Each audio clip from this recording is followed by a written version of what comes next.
কোন কোন বিষয় থাকলে বুঝবেন আপনার ঈমান দুর্বল? এই 7টা বিষয় যদি আপনার মধ্যে থাকে বুঝবেন আপনার ঈমান দুর্বল হয়ে গেছে। আপনি অনেক দিন রূহকে খাবার দেন নাই, নফসকে খাবার দিয়েছেন। এই 7টা বিষয় যদি আপনার মধ্যে পাওয়া যায় মনে রাখবেন আপনি অনেক দিন রূহকে খাবার দেন নাই, নফসকে খাবার দিয়েছেন। কোরআন তিলাওয়াতে অনীহা, কোরআন তিলাওয়াতে অনীহা মানে কোরআন তিলাওয়াতের প্রতি আপনার ইন্টারেস্ট নাই। মাসকে মাস হয়ে গেছে কোরআন পড়েছেন, বুঝতে হবে আপনার ঈমান দুর্বলতার দিকে চলে গেছে। 2, গরিব মিসকিনদের দান সাদাকায় অনীহা, গরিব মিসকিনদেরকে দান সাদাকায় অনীহা। 3, নামাজ পড়তে যাওয়ার ব্যাপারে কোনো মতে গেলেও নামাজের ভিতরে রুকু সেজদা সবকিছুর ক্ষেত্রে অনীহা আছে না নাই বলেন তো? 3টা।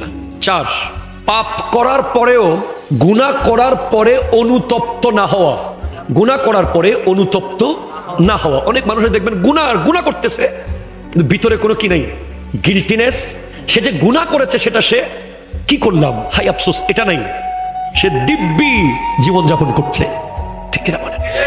5, আল্লাহর জিকির, আল্লাহর স্মরণ থেকে দূরে থাকা। দেখবেন কোনো এক জায়গায় আল্লাহ জিকির হচ্ছে, আপনার বসতে মন চাচ্ছে না, জিকির করতে মন চাচ্ছে না, আপনি মোবাইল টিপছেন, আপনি গুতাগুতি করছেন, আপনি বন্ধুর সাথে আড্ডা দিচ্ছেন, এদিকে জিকির চলছে, বুঝবেন আপনার ঈমান দুর্বল হয়ে গেছে। এরপরে 6, খিটখিটে মেজাজ। বলেন তো, কথায় কথায় রেগে যাওয়া, কথায় কথায় রেগে যাওয়া, কোনো কিছু হতে না হতেই রেগে যাওয়া, দুর্বল ঈমান।